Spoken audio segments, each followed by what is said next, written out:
नमस्कार साथियों, एक एकड़ कितना होता है इस संदर्भ में मैंने कई वीडियो यूट्यूब पर अपलोड किए हैं, लेकिन चूंकि आज इसका हम अनुभव बिल्कुल ही सटीक तरीके से करेंगे, बिल्कुल आसानी से करेंगे। क्योंकि अमूमन हमने देखा है कि अमीन या लेखपाल जब खेत नापते हैं तो जरीब या चेन का इस्तेमाल करते हैं और उसी जरीब और चेन की सहायता से आसानी से आप भी गणना कर सकते हैं, आप भी खेत को नाप सकते हैं और कोई भी आपको बेवकूफ़ नहीं बना सकता कि इतना कम है इतना ज़्यादा है। तो आइए हम एक एकड़ खेत को जरीब या चेन की सहायता से नापते हैं और उसको भी उसी को हम मीटर बदलेंगे, वर्ग मीटर बदलेंगे ताकि कोई भी गलती त्रुटि ना आने पाए। और क्योंकि आइए हम देखते हैं, मैं एक वर्गाकार प्लाट लेता हूँ क्योंकि मैं खेत अक्सर समझाने के लिए ही एक वर्गाकार प्लाट ही लेता हूँ, क्योंकि वर्गाकार प्लाट में बहुत ही आसानी होती है और इसको बहुत ही आसानी से समझाया जा सकता है। आयताकार भी ले सकते हैं, लेकिन चूंकि उसमें दोनों भुजाएं अलग अलग आ जाएंगी, क्योंकि दोनों भुजाएं समान हो इसीलिए मैं हमेशा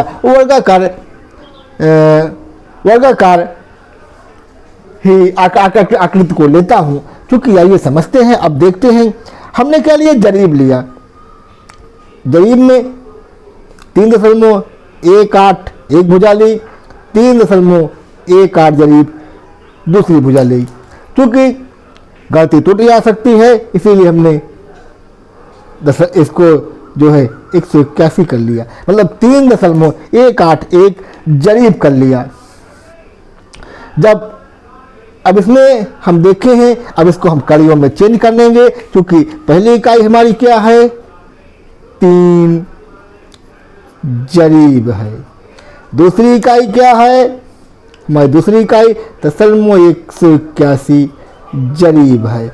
अब इन जरीब को हम कड़ियों में बदल लेंगे। और कड़ियों में बदलने कैसे बदलेंगे, क्योंकि एक जरीब में 1000 कड़ियाँ होती हैं और उसी 1000 कड़ियों से हम मल्टीप्लाई कर देंगे। पहले हम 3 जरीब में मल्टीप्लाई करेंगे तो हमारे पास आएंगी 3000 कड़ियाँ आएंगी।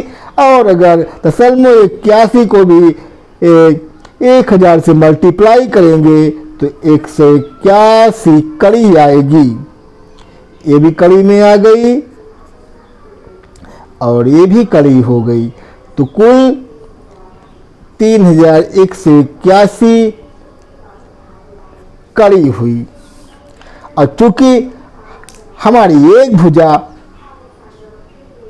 क्योंकि दशमलव लगा हुआ 3.181 हमने इसको चेंज किया कड़ियों में, तो इतना ही आएगा, 3181 कड़ी आएगी। अब चूंकि इस कड़ी को हम, चूंकि इसकी एक जो इकाई है, पहले क्या है 3181 एक कड़ी एक भुजा है और 31 से 81 कड़ी हो गई। चूंकि क्षेत्रफल हमेशा वर्ग मीटर में होता है इसीलिए हमने इसको 2 बार गुणा किया। तो हम इसको हम जब गुणा करेंगे तो कितना आएगा, 1,18,761 वर्ग कड़ी। अब देखिए, अभी तक कड़ी में तैर रहा था, अब ये वर्ग कड़ी हो गई।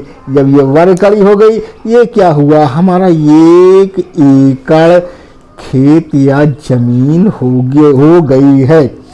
क्योंकि इस पैमाने को हम अभी चेंज करेंगे, किसमें चेंज करेंगे, मीटर में चेंज करेंगे। क्योंकि मीटर में चेंज करना बहुत ही आसान है। कैसे चेंज करेंगे, हमारे पास पहले से ही है 3.18 जरीब है, इसको हम 20 से गुणा करेंगे क्योंकि एक जरीब में 20 मीटर होता है। और इसी 20 मीटर की सहायता से जब हम गुणा करेंगे तो हमारे पास आएगा 63.62 मीटर। यानी हम अनुभव किया, हमने देखा कि इतनी कड़ी बराबर होता है 6362 मीटर होता है। ये जरीब है और इसी जरीब के बराबर होता है 63.62 मीटर होता है। यानी चाहे आप 31 से 81 जरीब कर लीजिए या 6362 मीटर में कर लीजिए, दोनों इकाइयाँ सेम हैं। और अब चूंकि हमारी भुजा चूंकि निकल के आ चुकी है 63.62 मीटर एक भुजा हो गई। क्योंकि किसी भी जब हम उसका क्षेत्रफल निकालते हैं, दो भुजा होती है, क्योंकि लंबाई और चौड़ाई दोनों होती है।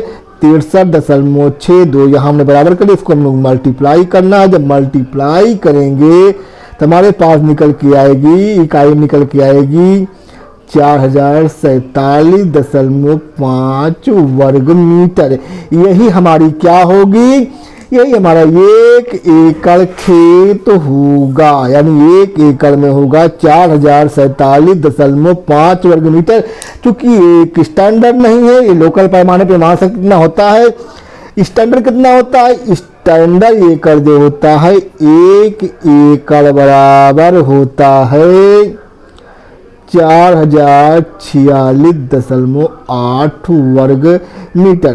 तो ये 47 मतलब थोड़ा सा ज़्यादा है, देखते हैं कितना ज़्यादा है, यानी 4047.5 माइनस 4046.8 बराबर जब करेंगे तो 0.7 वर्ग मीटर ज़्यादा है। लेकिन इतना मायने नहीं रखता है, क्योंकि जब हम कड़ियों में नापने जा रहे हैं तो थोड़ा बहुत अंतर आता है। और क्योंकि ज़मीन होती है, खेत होता है, खेतों में इतना अंतर ज़्यादा मायने नहीं रह सकता है। तो आज हमने क्या सीखा, हम देखते हैं कि एक बार पुनरावृत्ति हो जाए। हमने जब देखा 3.181 जरीब हमने लिया, 3.181 जरीब दूसरी भुजा लिया, दोनों को जब मल्टीप्लाई किया तो हमने देखा कि इतना होगा। यानी किसी भी अगर 1 एकड़ वाले खेत में देखेंगे 3.181 जरीब उसकी भुजा होगी, एक भुजा होगी। और अगर कड़ियों में देखेंगे तो उसकी एक भुजा 31 से 81 कड़ी होगी। अगर दोनों को मल्टीप्लाई कर देंगे तो 1,18,761 वर्ग कड़ी होगी। अगर मीटर में देखेंगे, मीटर में करने के बाद 20 से हमने गुणा किया। तो हमारा वीडियो आपको कैसा लगा, बहुत बहुत धन्यवाद।